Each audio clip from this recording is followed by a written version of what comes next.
En este vídeo vamos a ver la tercera unidad de aprendizaje del módulo Gestión de la fuerza de ventas y equipos comerciales. Esta unidad de aprendizaje lleva por título Liderazgo del equipo de ventas.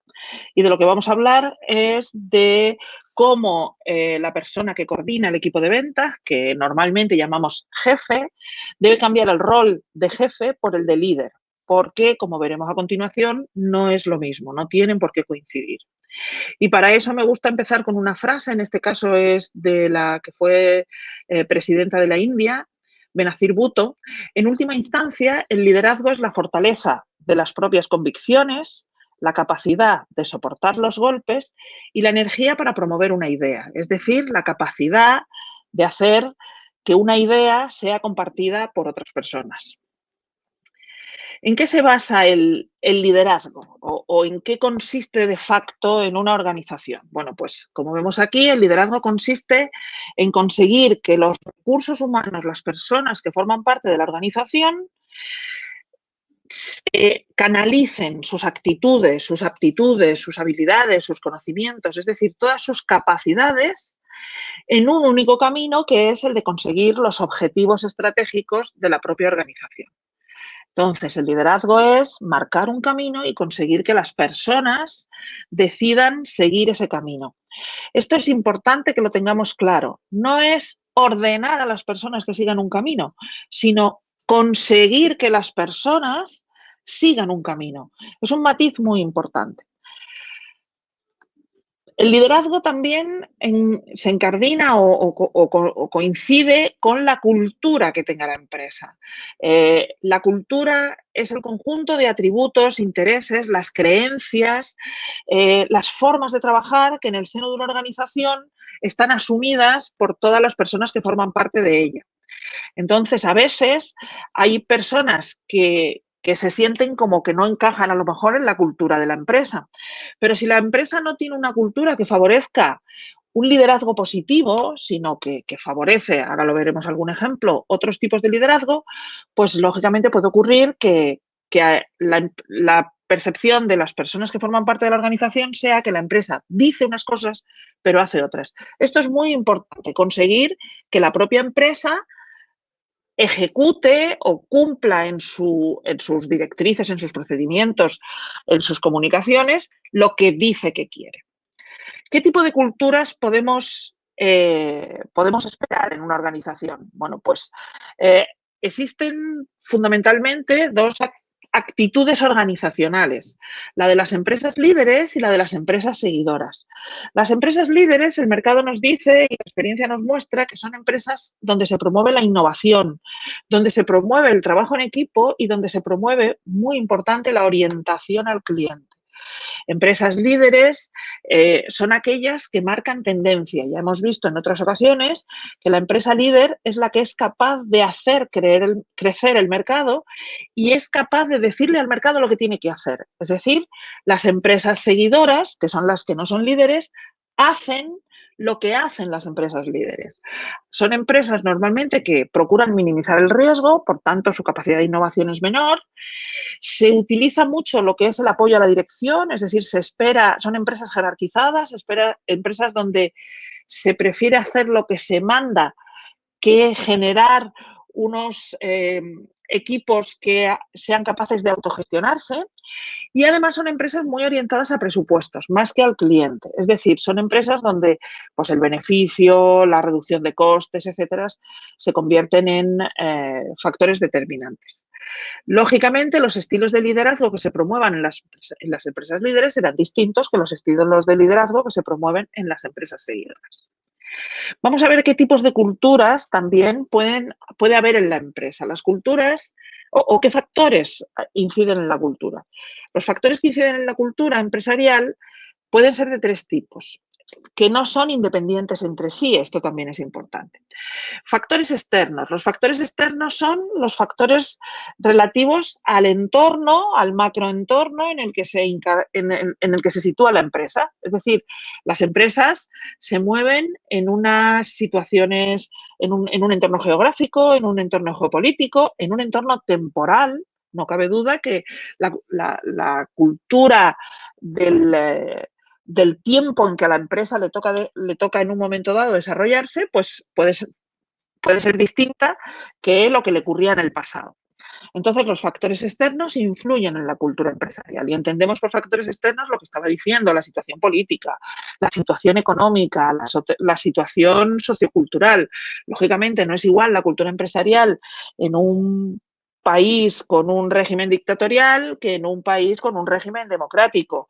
No será la misma la cultura empresarial en una situación donde haya un bienestar económico que donde haya situaciones de restricción económica, etcétera, etcétera. Por lo tanto, esos factores externos van a influir en la cultura empresarial. También hay factores históricos, es decir, lo que le ha pasado a la empresa en el pasado.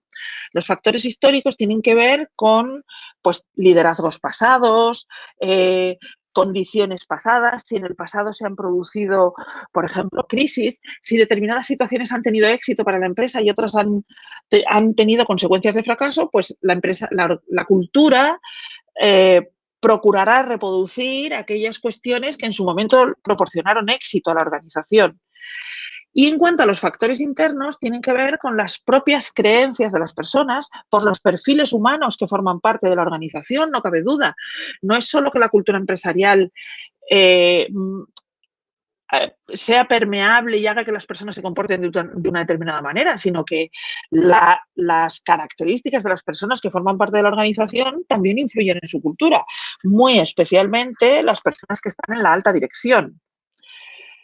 Muy bien, pues con todos estos factores son los que, como digo, influyen en la cultura y la cultura es la que va a impregnar los estilos de liderazgo que se pongan en funcionamiento. Y ahora vamos a hablar de una cuestión que es las habilidades directivas.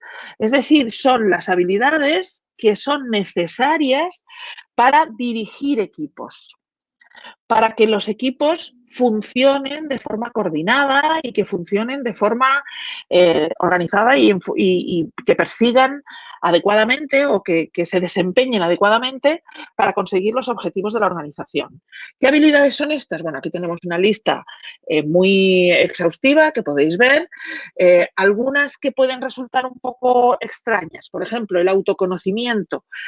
Parecerlo un poco contradictorio que un directivo que tiene que dirigir un equipo sea importante el autoconocimiento, pero es fundamental. Del autoconocimiento las personas podemos detectar nuestras fortalezas y nuestras debilidades y podremos identificar fortalezas y debilidades en los demás y podremos identificar aquellos comportamientos que nos ayudan con unas personas o que nos perjudican con ellas.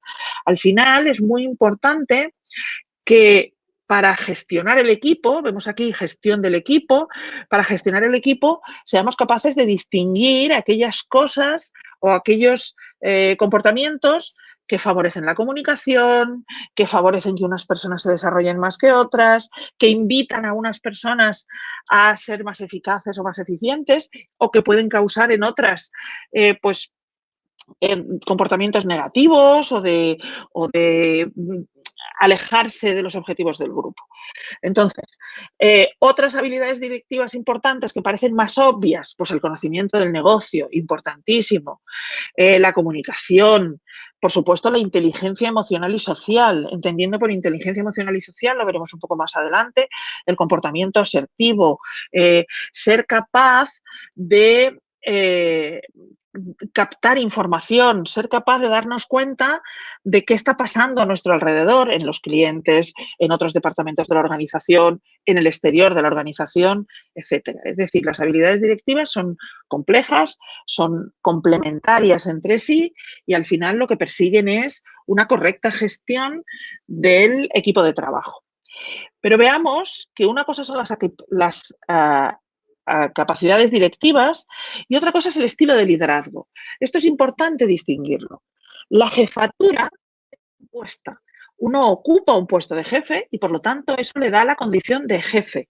Y en la jefatura están implícitas una serie de cuestiones como es tomar decisiones, supervisar, corregir, etcétera. Ahora bien, el liderazgo no viene con el cargo. El liderazgo es una condición atribuida por el equipo.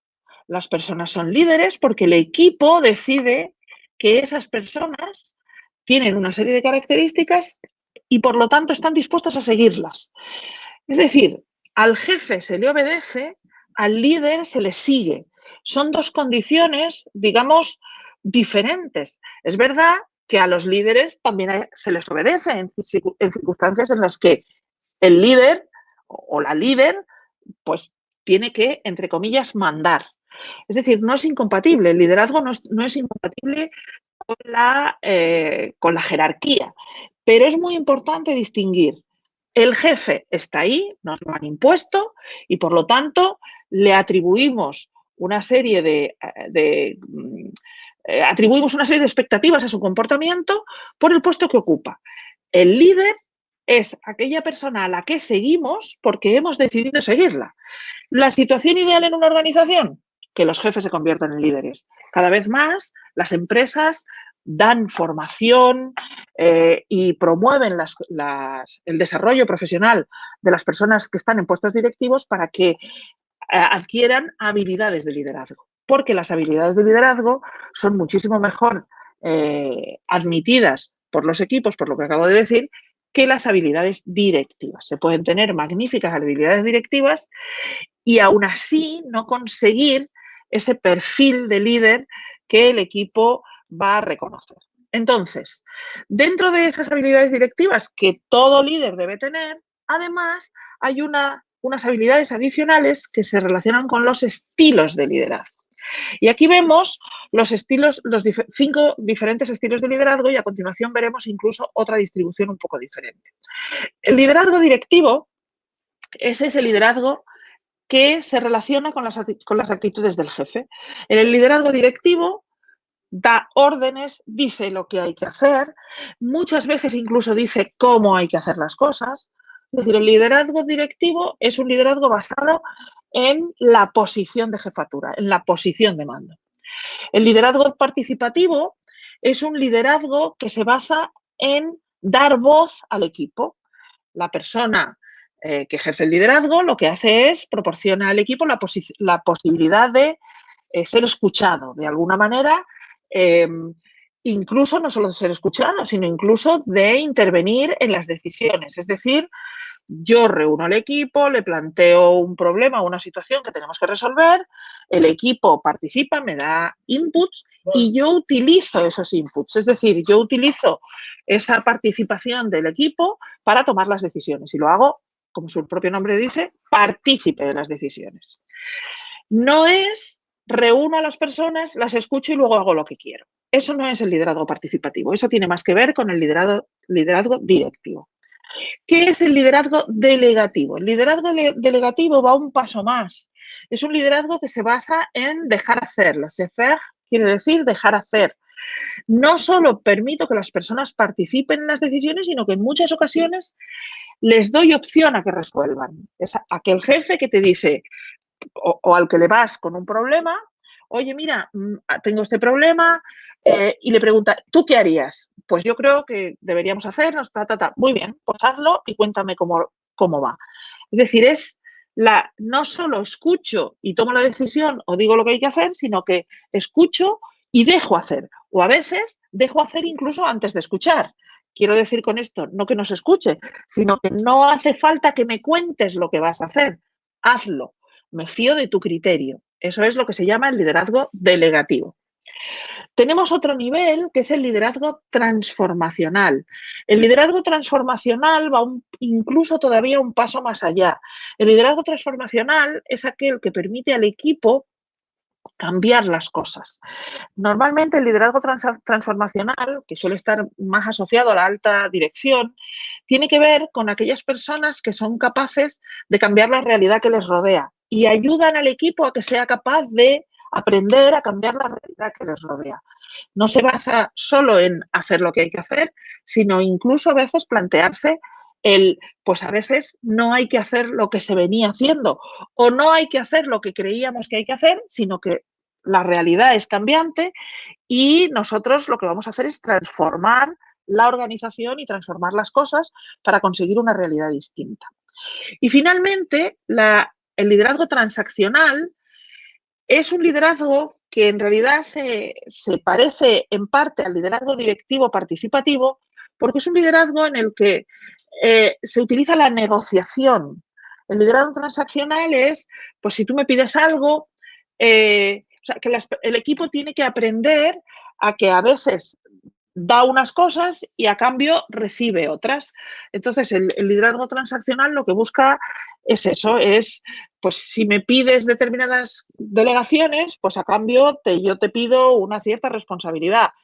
Es decir, es un liderazgo en el que se trata de conjugar, no llega a ser ni el delegativo ni el transformacional, pero sí es verdad que va un pasito más allá de lo que es el liderazgo participativo. Esto es unos estilos de liderazgo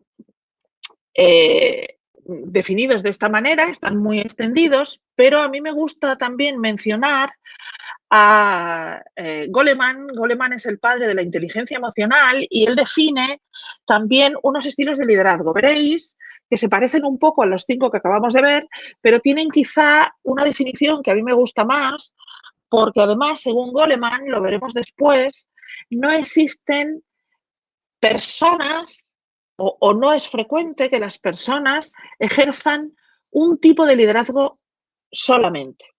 Entonces, Goleman nos habla del líder coercitivo. El líder coercitivo es el que da instrucciones, no proporciona objetivos, no proporciona estrategias, da instrucciones, asigna tareas y además exige las tareas en el momento inmediato. Se parece al liderazgo directivo, pero es todavía más coercitivo.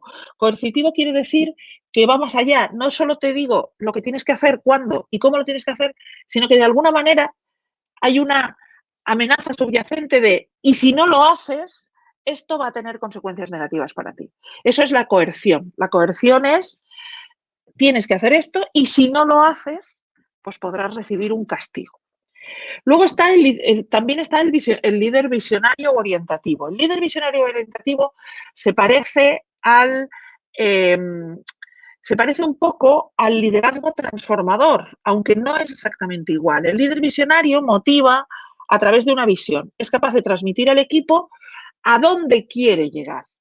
Y con ese a dónde quiero llegar, el equipo se siente lo suficientemente comprometido como para trabajar con esa visión, con ese objetivo a medio y largo plazo. El liderazgo afiliativo se basa en el aprecio, es decir, el líder afiliativo lo que hace es que construye lazos emocionales, lo que de alguna manera considera es que si la gente se lleva bien, si consigo llevarme bien con mi equipo, el equipo va a funcionar. Basta con que las personas quieran hacer lo que yo les pido o lo que yo digo que hay que hacer o lo que yo transmito que deben ser los objetivos, simplemente porque me aprecian, porque me quieren. El liderazgo democrático participativo lo hemos visto antes, este sí es igual, lo que hace es que crea acuerdos mediante la participación, es decir, involucro a las personas en las decisiones que hay que tomar y las personas se sienten parte de esas decisiones. El liderazgo ejemplar es un liderazgo basado en el prestigio del líder. El líder tiene un prestigio y espera que su propio prestigio sea suficiente para que las personas quieran imitarle, quieran ser como él o como ella. Es decir, en este caso, puesto que yo líder soy excelente o yo soy puntual o yo termino las tareas o yo me quedo 2 horas más, pues espero que que el personal del equipo haga lo mismo. Es decir, me ponga como ejemplo.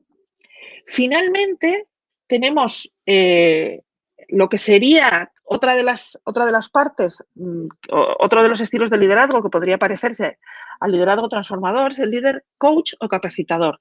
El líder coach o capacitador lo que busca es que su equipo alcance su máximo potencial.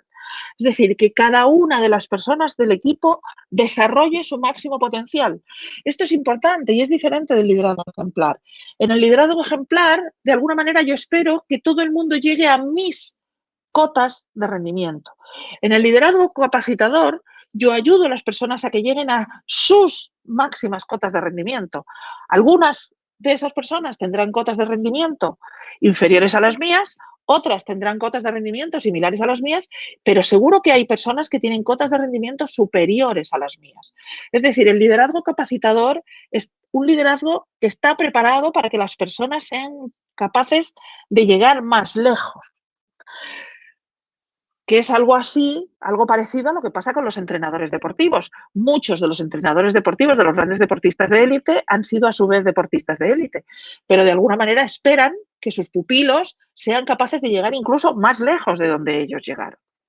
Bien, pues el liderazgo coach o capacitador busca esto, busca el desarrollo profesional de su equipo y lo que hace es tratar de llevar el potencial de las personas que forman el equipo a su máxima expresión. Según Goleman, no existen personas que respondan a un estilo concreto de liderazgo, sino que las personas, de alguna manera, deben ejercitar diferentes estilos de liderazgo en diferentes contextos. Lógicamente, si yo soy un jefe de bomberos y estamos en mitad de un incendio, lo que espera el equipo de mí es que dé órdenes claras y diga exactamente qué va a hacer cada persona, dónde tiene que estar cada persona. Y de alguna manera, en ese contexto se entiende que si alguien no hace lo que se le está mandando, le va a suponer una penalización. Por lo tanto, en una situación crítica, el liderazgo coercitivo tiene sentido. De alguna manera, el liderazgo coercitivo es aplicable en esas situaciones, en situaciones muy críticas donde hay que tomar decisiones muy rápidas y donde todos asumimos que el líder es quien es capaz de tomar esas decisiones porque tiene el conocimiento, la experiencia y, sobre todo, muy importante, la responsabilidad. Pero todos los demás estilos de liderazgo son complementarios entre sí. De hecho, el más completo de todos, que es el liderazgo capacitador, lo que hace precisamente es hacer la combinación exacta y adecuada de todos los demás estilos de liderazgo. Bueno, pues dicho esto, pasemos a ver cuáles son las funciones del líder. ¿Vale? Las funciones del líder, una cosa es las habilidades que debe tener y otra cosa es lo que tiene que hacer. Bueno, pues las funciones del líder son la creación y mantenimiento de la motivación del equipo, ¿vale? Crear el equipo, conseguir que el equipo se forme y se cohesione. Luego veremos las etapas de formación de un equipo. Bueno, pues de alguna manera el líder debe estar pendiente y estar atento o atenta a la formación, a esa creación del equipo. Fijaros que vimos en las unidades anteriores que es función del director o jefe de ventas formar su equipo comercial. Bueno, pues esta es una de las funciones del líder. De alguna manera, ir creando el equipo comercial. Por supuesto, comunicar con el equipo, comunicar adecuadamente con el equipo y que el equipo sienta, cada una de las personas que forman el equipo sienta que está recibiendo la información y que está pudiendo trasladar la información pertinente. Por supuesto, esto es redundante, motivar y liderar, es decir, hacer que las personas sepan a dónde tienen que ir y que quieran, hacer que quieran ir a ese sitio. Formar y corregir. Hablábamos del líder coach o del líder capacitador, pues es fundamental en un líder comercial ser capaz de ayudar a las personas a aprender, pero también corregirlas cuando están haciendo algo inconveniente. Lógicamente, la forma de hacerlo, la forma correcta de formar y corregir, es lo que distingue posiblemente a un buen líder de un mal jefe. Y, por supuesto, planificar y controlar. No nos podemos olvidar, estamos en una organización comercial. Hay que hacer planes comerciales y hay que controlar que se están cumpliendo los objetivos. Liderar equipos tiene que ver, en esa función que hablábamos de crear el equipo, tiene que ver con el desarrollo del equipo. Los equipos no se forman porque pongamos a las personas a trabajar juntas. Los equipos tienen unas fases de desarrollo. La primera fase es la de formación, constitución e inicio. Es decir, el equipo pues, se conoce o el equipo se le encomienda una determinada tarea o incluso, fijaros, la primera etapa de formación de un equipo puede ser simplemente que un grupo de personas se le asigne un nuevo director o un nuevo jefe. Esa persona que entra en la jefatura tiene que ser consciente de que a lo mejor ese equipo, ahora con su incorporación, pues debe incorporarse a ese equipo. Por lo tanto, entra en esa fase de formación o inicio. Normalmente esa parte de información de formación o inicio va seguida de una fase en la que se produce lo que llamamos el conflicto, que es que las personas pues a veces no están de acuerdo con determinadas cosas, no entienden bien lo que se espera de ellas. Todo eso genera un conflicto. No entendamos el conflicto como una bronca, no es eso, es una situación en que las personas, el equipo todavía no está debidamente engrasado, por así decir, sino que las personas pues todavía no saben muy bien lo que tienen que hacer, no se conocen entre sí, si es un equipo en el que las personas no se conocían de antes, si lo que ha hecho es incorporarse un nuevo jefe, pues todavía no saben muy bien el estilo de liderazgo de ese jefe, y eso genera una situación que se llama de conflicto. Esa situación, una vez se sale de ella, se pulen las aristas que se hayan podido generar, entra en lo que se llama fase de cohesión. La fase de cohesión es cuando el equipo ya está engrasado, las personas se sienten parte de ese equipo, reconocen al líder del equipo, el grupo entra, es capaz de entenderse, de comunicarse adecuadamente, las personas tienen muy claro quiénes son, qué tiene que hacer cada uno, qué se espera de ellas, y en ese momento se produce el mejor desempeño del equipo. Es decir, se entra en la fase en la que el equipo está funcionando perfectamente, en el que las personas están además consiguiendo su máxima capacidad y su máximo desarrollo. Y finalmente, si es un equipo que tiene un horizonte temporal, porque es un equipo que se ha creado para un proyecto concreto, o porque alguien se va en un momento dado en que alguien se va del equipo, pues se puede entrar en una fase de desintegración o volver a la fase de constitución. Es decir, cuando un equipo está perfectamente engrasado y está en su máximo desempeño, teóricamente la salida y entrada de nuevas personas no debería volver a la fase de conflicto, sino que en todo caso debería volver a la fase de cohesión. No a la falta de conflicto ni de formación, sino a la de cohesión. Es decir, se incorpora una persona nueva y esa persona, automáticamente el equipo bien cohesionado es capaz de integrarla mediante pues, procedimientos bien estructurados, habilidades de comunicación bien engrasadas, etcétera. Si no fuera así, pues posiblemente la incorporación de una nueva persona generaría una nueva fase de conflicto, que no pasa nada, acordémonos que la fase de conflicto no quiere decir bronca, sino simplemente una fase, por así decirlo, de desconcierto, que se pasa otra vez a la fase de cohesión y llega otra vez a la fase de desempeño. Me gusta como ejemplo de estas dinámicas lo que ocurre con los equipos deportivos de alto rendimiento, donde a veces la salida, pues el cambio de entrenador o la salida o la llegada de un nuevo jugador, estoy pensando concretamente en los equipos de alto rendimiento de fútbol, pues generan esto, una entrada en un ciclo en el que se producen determinados problemas, pero que al final acaban llevando al equipo, si de verdad es un equipo de alto rendimiento con un buen desempeño, le acaban llevando a un buen desempeño. Bien, para liderar grupos, una parte que tenemos que tener en cuenta es que las personas nos comportamos dentro de los grupos con diferentes papeles. Es decir, y no siempre con el mismo papel.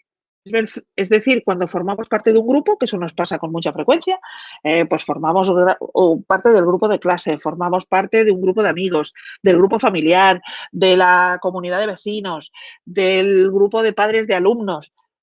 Son grupos en los que estamos insertos, en los que puede haber situaciones de liderazgo claro o no, pero que en cualquier caso, cuando nos vemos en ese grupo va a tomar una decisión o va a hacer alguna tarea, pues nosotros adoptamos un papel. En los grupos existen tres tipos de papeles: los roles de tarea, los roles de mantenimiento de grupo y los roles individuales. ¿Qué son los roles de tarea? Bueno, pues lo que hacemos para que la tarea se lleve a cabo. ¿Qué son los roles de mantenimiento de grupo? Lo que hacemos para que el grupo se mantenga cohesionado. ¿Y qué son los roles individuales? Pues los que ni son de mantenimiento de grupo ni son de tarea. Es decir, son normalmente aquellos roles que dificultan el mantenimiento del grupo y dificultan la consecución de la tarea. Vamos a verlos con un poco más de detalle y seguro que los vamos a identificar. ¿Qué son los roles de tarea? Pues los roles de tarea es el papel de iniciador, es aquella persona que tenemos una tarea y dice, bueno, venga, ¿qué os parece? ¿Por dónde empezamos? O incluso que da una idea. Oye, yo creo que para hacer esto deberíamos empezar, pues vamos a hablar todos por turnos y decimos lo que esperamos. Por ejemplo, ese tipo de cosas son roles de tarea. Tenemos una tarea, pues hay alguien que no pierde, que no pierde el tiempo y que inicia la tarea. Por ejemplo, en la reunión de la comunidad de vecinos, pues aquel que dice, a ver, vamos a leer el orden del día y vamos a empezar por el primer punto. Eso es el iniciador. El buscador de información es la persona que aporta información. Poniendo el mismo ejemplo de la reunión de vecinos, pues cuando surge una duda, alguien dice, uy, es que no sé si va a venir la persona del cuarto o no sé si hay un nuevo inquilino en el cuarto. Bueno, pues esperad un momento que voy a llamar por teléfono y a ver si viene.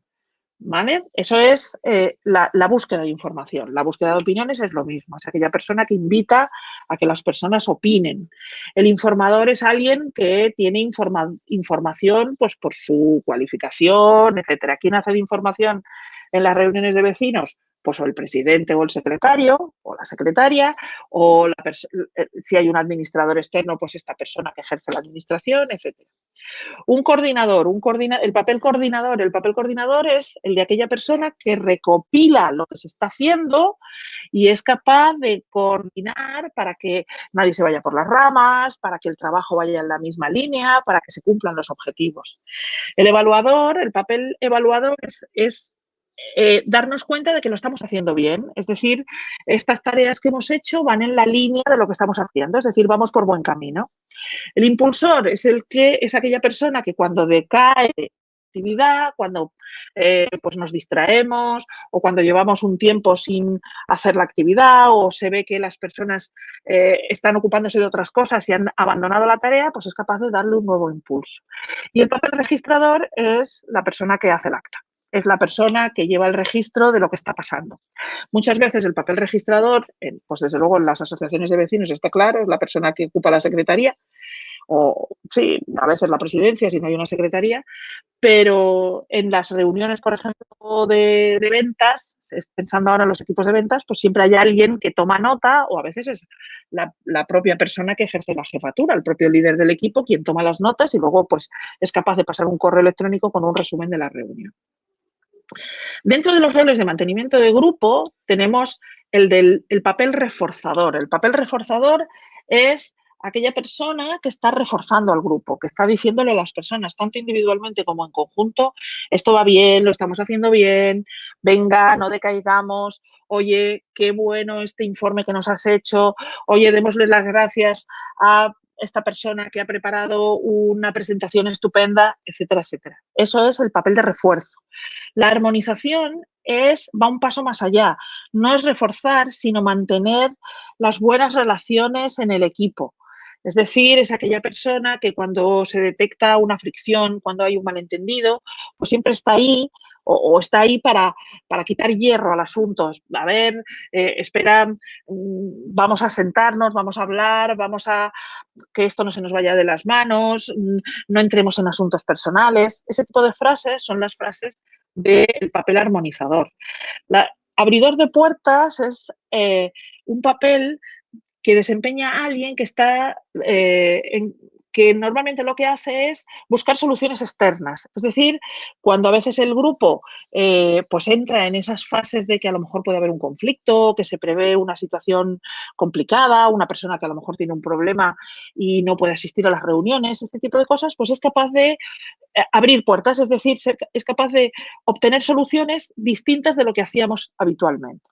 El papel observador es el de aquella persona que se da cuenta de lo que pasa. A veces el papel observador no es el armonizador, es alguien que se da cuenta y le dice a la persona que es capaz de armonizar, oye, me da la sensación que entre fulanito y menganita o entre menganita y fulanita está pasando algo. Yo no sé qué hacer, pero me da la sensación porque dijo tal cosa y dijo tal otra. Y entonces entra alguien que tiene el papel armonizador y es capaz de intervenir. Y el papel seguidor es aquella persona que a lo mejor no interviene tanto, no ejerce labores de liderazgo, pero es capaz de apoyar las decisiones que se están tomando, de estar disponible, de estar dispuesta a ayudar. Y luego tenemos los roles individuales, que como he dicho antes, son precisamente los que no favorecen el mantenimiento del grupo ni favorecen la consecución de la tarea. Y bueno, seguro que cualquiera que esté viendo este vídeo se le viene a la cabeza personas que actúan con alguno de estos roles, con alguno de estos papeles en las reuniones de grupo. El que no dice nada, la persona que está a la defensiva, la persona agresiva, la persona que lo que busca es que le digan, ¡ay, qué bien has hecho las cosas! Y si no se le reconoce, pues no se siente a gusto. Eh, la persona que está continuamente haciendo chistecitos y diciendo bromas, pero que no aporta realmente contenido. Estos son lo que se llaman roles individuales, que son los que se llevan a cabo cuando ni nos interesa el grupo ni nos interesa la tarea. Bien. Y al final, todo esto, el liderazgo del equipo de ventas, tiene que tener como máximo objetivo la motivación. Y en el caso de la motivación, para entender en qué consiste la motivación, debemos entender lo que es el ciclo motivacional. El ciclo motivacional se basa en que todas las personas lo que queremos es sentirnos en equilibrio, sentirnos bien, no tener ninguna situación de conflicto. Normalmente cuando las personas estamos relajadas, estamos a gusto, pues muchas veces se produce un estímulo. Se están produciendo estímulos continuamente y en el trabajo más. Ese estímulo da lugar a una necesidad. Normalmente, pues si de pronto se apaga la luz, pues como me he quedado a oscuras, necesito encenderla. Pues yo qué sé, se hace de noche, pues lo mismo, me he quedado a oscuras y tengo que encender la luz. Si hay un fluorescente que parpadea, pues necesito arreglarlo. O si un cliente me ha llamado, necesito responder esa llamada. Es decir, los estímulos normalmente generan una necesidad y esa necesidad genera una tensión. Tengo que llamar a este cliente, pero al mismo tiempo tengo una reunión. De alguna manera eso se genera una tensión. Esa tensión da lugar a un comportamiento, es decir, tengo esa tensión, al final tengo que hacer algo y ese comportamiento produce una satisfacción. Por fin, aquel estímulo, poniéndolo en plan sencillo, se ha hecho de noche, necesito ver, me tengo que levantar a encender la luz, me levanto y enciendo la luz y ya veo bien, ya estoy tranquila y vuelvo a estar en una situación de equilibrio. Bueno, pues este ciclo motivacional se da en todos los contextos. Lo que pasa que es verdad que normalmente nos estamos analizando continuamente en todo nuestro devenir diario que estamos metidos en un ciclo motivacional, ¿vale? Entonces, bueno, pues este ciclo motivacional tiene su expresión en la forma de resolverse en las diferentes teorías motivacionales.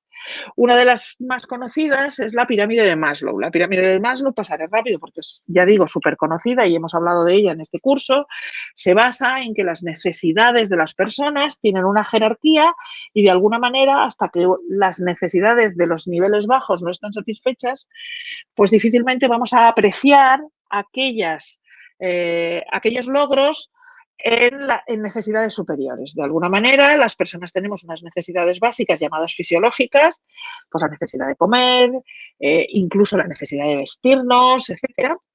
Luego tenemos un segundo nivel, que es el de seguridad, el tener una vivienda, el nivel de seguridad no solo nuestro, sino de nuestra familia, el saber pues, que si tenemos hijos, que nuestros hijos van a estar seguros. Un tercer nivel, que es el nivel de afiliación, que es el de los afectos. Las personas necesitamos pues que sentir afecto por los demás, que los demás nos quieran, por así decir, y en particular pues con aquel círculo cercano, ¿no? De nuestra familia, nuestros amigos.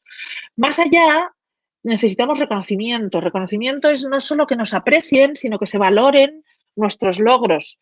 Es diferente. Una cosa es que se nos quiera porque hay un vínculo familiar o de amistad y otra cosa es que quienes no son nuestra familia y nuestros amigos reconozcan nuestros logros, reconozcan y nos valoren. Esto es muy importante en los niveles laborales. Y luego está el nivel o la necesidad de realización personal, el entender que lo que hacemos y lo que tenemos tiene un sentido, que estamos incluso yendo más allá, pues que estamos en el mundo porque la vida tiene un sentido.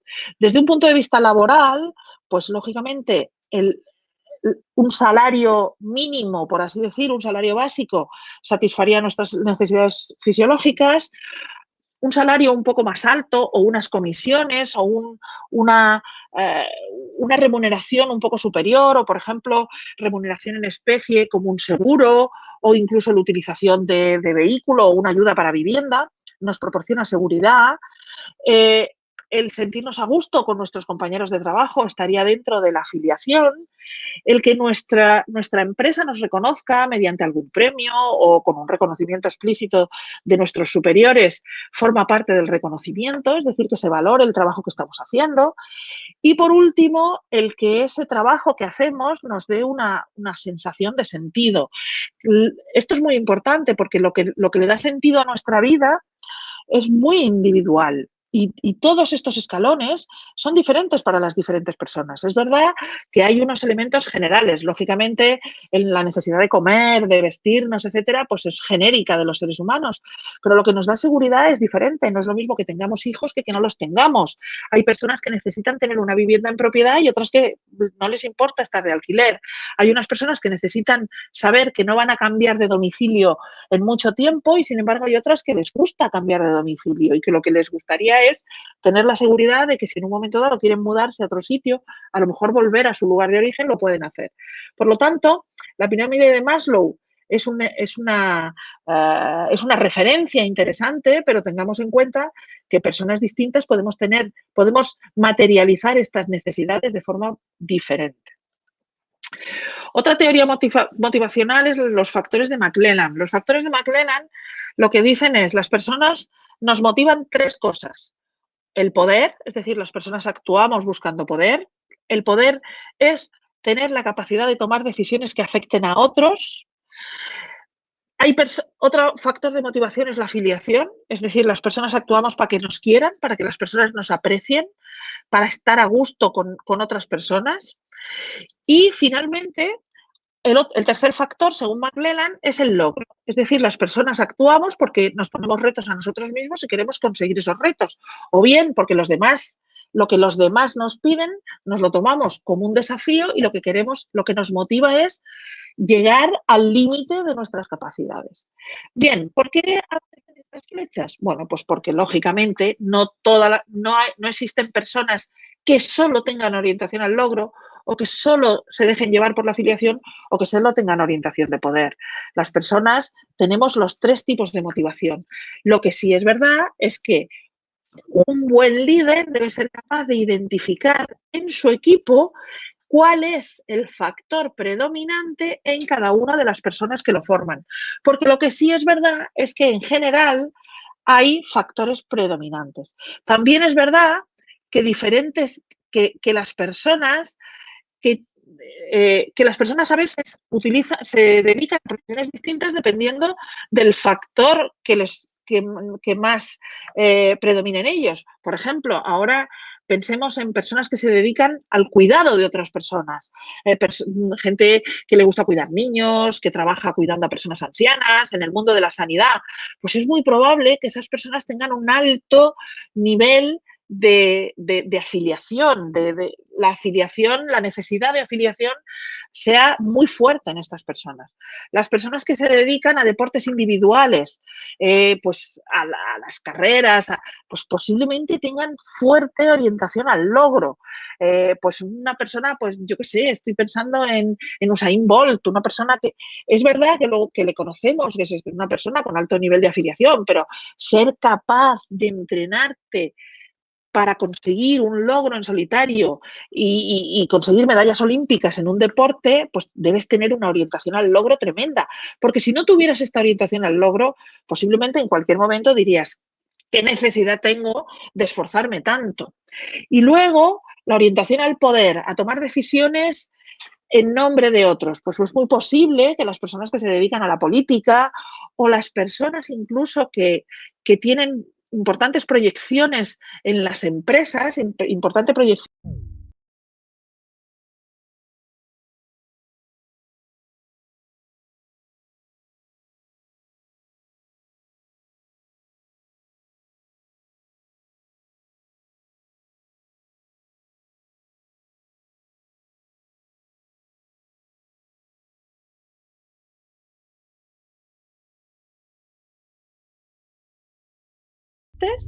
o tener el reto de ser el que más vende. Es decir, desde el punto de vista del liderazgo es importante identificar cuál es la necesidad verdadera que tiene la persona de nuestro equipo.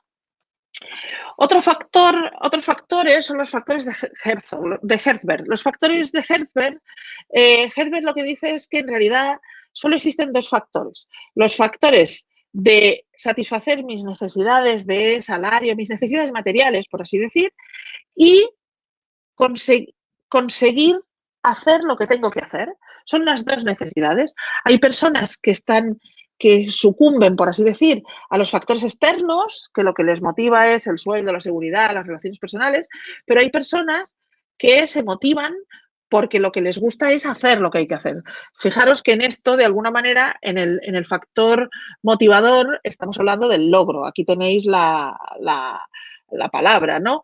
Es verdad que también pueden buscar el reconocimiento, pero fundamentalmente los factores motivadores, los factores de Herzberg, yo creo que son una especie de resumen que pueden haber utilizado algunas empresas porque quizá las otras teorías motivacionales son un poco más complejas.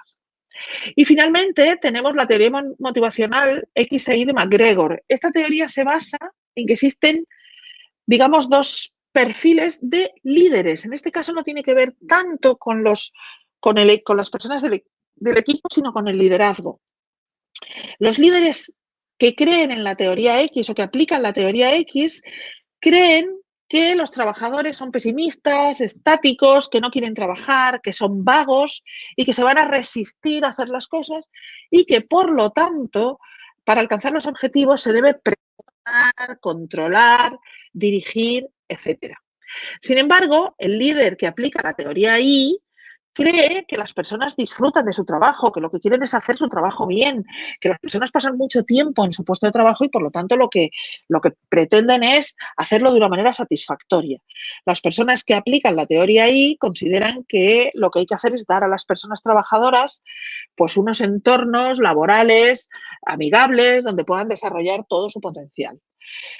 Lo que sí es importante tener en cuenta que estas dos teorías, lógicamente es verdad que normalmente tampoco hay jefes que apliquen a rajatabla alguna de estas dos teorías, aunque normalmente todo seguro que se nos viene a la cabeza personas que aplican la teoría X. Lo que sí está demostrado, y esto es muy importante porque se han hecho estudios, de hecho McGregor utilizó esta definición de las teorías para explicar la realidad, y la realidad es que si un líder o un jefe, llamémosle jefe, aplica la teoría X, es decir, trata a sus empleados como si fueran de esta manera, al final consigue que los trabajadores, incluso no siendo pesimistas ni estáticos, se acaben comportando de esta manera. Es decir, la reacción a este trato es este comportamiento. Y lo mismo se ha demostrado en esta situación. La reacción a este trato, a que me den las condiciones, a que se confíe en mí, a que se delegue y se me dé confianza, es que al final acabo comportándome de esta manera y consiguiendo mejor rendimiento. Bien, esto, lógicamente, hay personas que ni siquiera dándoles este trato van a llegar a este comportamiento y personas que ni siquiera dándoles este trato van a adoptar este comportamiento. Muchas de ellas lo que harán es que se irán y a estas, a las que dándoles este trato no consiguen este comportamiento, habrá que echarlas. Finalmente, otra teoría motivacional es la teoría de las expectativas, que de alguna manera lo que trata de explicar es que las personas tienen unas expectativas de que con un determinado esfuerzo se va a producir unos determinados resultados, que esos resultados van a obtener una recompensa y que esa recompensa va a satisfacer sus metas personales. Bien, parece hasta lógico, esta teoría es como muy complementaria a las anteriores. Finalmente, todo esto viene al caso de que, como decía al principio, un buen líder debe ser capaz de hacer un buen diagnóstico motivacional. Es decir, debe ser capaz de detectar a qué le dan valor las personas que forman parte del equipo. Y una vez que yo he sido capaz de detectar a qué le dan valor, debo utilizar herramientas de motivación, ¿vale? Lógicamente, ¿buscando qué? Pues buscando algo de lo que hemos hablado, del compromiso, buscando que las personas se sientan identificando con el equipo y que quieran, esto es importantísimo, la voluntad, que quieran hacer aquello que se espera de ella. Es decir, lo importante no es que las personas se les ordene hacer lo que se quiere que hagan, sino que conseguir que las personas quieran hacer lo que se espera de ellas. ¿Qué tenemos que hacer entonces en un plan de motivación para vendedores? Perdón. Pues lógicamente mejorar el ambiente de ventas, hacer reuniones periódicas, capacitarlas, herramientas de productividad, darles herramientas de productividad que faciliten su trabajo, utilizar estrategias motivacionales como por ejemplo un plan de incentivos, por supuesto unas comisiones, periodificar metas e incentivos, que la gente sepa los pasos que tiene que dar, lo que se espera de ellos, fomentar el trabajo en equipo para las personas. Es importante, veamos que periodificar metas e incentivos tiene que ver con la orientación al logro, trabajar en equipo tiene que ver con la afiliación y dar un reconocimiento, pues también tiene que ver con esa orientación al logro. Vemos que aquí de alguna manera estamos cubriendo todos los perfiles, todas los tipos de motivación que tienen las personas. Finalmente, hablemos ahora del líder, de la persona que ejerce el liderazgo. ¿Qué tiene que hacer? Pues de alguna manera tiene que hacer una labor de mentor. Una de las figuras que nos puede servir de referencia es el mentor. Aquí existe la filosofía DARE, que es darse, es decir, estar disponible, aceptar en el sentido de aceptar a las personas como son, regalar su conocimiento, su afecto, su ayuda y extender las capacidades del equipo. Extender es que el equipo vaya volviéndose cada vez mejor. Todo esto, de alguna manera, se consigue mediante pues, habilidades como la escucha activa, como construir la confianza, como definir metas, que las personas tengan claro a dónde tienen que ir, construcción de destrezas, recordáis lo del el liderazgo capacitador, aliento e inspiración, que es reconocer los logros y corregir aquellos comportamientos que se desvían de lo que se espera del equipo, pero hacerlo de una manera inspiradora. Es decir, seguimos en lo mismo, conseguir que las personas quieran hacer aquello que se espera de ellas. ¿Qué tipo de comunicación tiene que utilizar o qué estrategias de comunicación tiene a su disposición el mentor para comunicar con el equipo? Pues fundamentales la empatía y la asertividad. Hemos hablado para explicar la asertividad que existe un comportamiento pasivo, que es aquel que renuncia a sus derechos, un comportamiento agresivo, que es el que antepone sus propios derechos al de los demás, y un comportamiento asertivo que equilibra las propias necesidades y los propios derechos con los derechos y necesidades de los demás. En definitiva, la empatía al final es ponerse en el lugar del otro, está claro. El tener esa visión de que los demás ven las cosas diferentes a como yo las veo y a lo mejor si me pongo en su lugar haciendo un verdadero esfuerzo, soy capaz de verlas de esa manera. Y la asertividad, de la que ya hemos hablado en otras condiciones, pues es adoptar un comportamiento en el que el mensaje es explicar cómo vemos las cosas y por qué las vemos de esa manera. Esto es importante. Un jefe debe explicar por qué está pidiendo que se haga algo. El objetivo es crear comunicación y respeto. Los medios, pues un tono firme, cálido, bien modulado. Lógicamente, la ironía, el sarcasmo están totalmente alejados de la asertividad. Tener una mirada directa, abierta y sincera, con las manos incluso puestas encima de la mesa. Normalmente las manos abiertas, una postura relajada, equilibrada, con las manos sueltas a los lados del cuerpo o con las manos por delante del cuerpo y las palmas hacia arriba, que de alguna manera es un gesto atávico que los seres humanos reconocemos como un mensaje de que no llevamos armas, de que estamos mostrándonos y dándonos tal cual somos. Este es un comportamiento asertivo. Importante, no existen personas pasivas, agresivas o asertivas, existen comportamientos pasivos, agresivos o asertivos. Todas las personas en un momento dado debemos tender a tener siempre un comportamiento asertivo. El comportamiento asertivo además es contagioso, pero no nos engañemos, a veces en determinadas situaciones pues nos sale un comportamiento agresivo. Lo que sí tenemos que ser capaces es de reconocerlo y luchar contra ese impulso de en un momento dado tener un comportamiento agresivo o un comportamiento pasivo. La asertividad, vemos aquí, esto es redundante, de alguna manera es pues un contacto de la mirada directo, un hablar fluido. El efecto importante del comportamiento asertivo es que resuelve los problemas, hace que uno mismo se sienta a gusto y que crea mayores oportunidades de comunicación. En definitiva, esto es importante, como resume aquí Miguelito, pues compresión y respeto. Lo importante para liderar es no creerse que uno es mejor que los demás. Fijaros, el estilo de liderazgo capacitador, como dije antes, trata de que las personas del equipo consigan su mayor desarrollo. Por lo tanto, si yo ayudo a mi equipo a que consiga el mayor desarrollo, es muy posible que algunas personas del equipo, o puede que todas, eso sería lo ideal, consigan desarrollos incluso y logros superiores a los míos. Eso no debe darme miedo. Un buen liderazgo debe ser capaz de asumir que las personas, que yo no soy mejor que las demás personas. Ocupo un puesto de liderazgo o las personas me siguen por determinadas cualidades, pero eso no quiere decir que el resto de personas no tengan cualidades para determinadas tareas o incluso para ocupar mi propio puesto mejores que las mías. Y para terminar, pues, como resumen, liderar, como he dicho, no es decir a los demás lo que deben hacer, sino conseguir que quieran hacerlo. Existen diferentes tipos de mando que deben ser conocidos por las personas responsables que ocupan un puesto de liderazgo.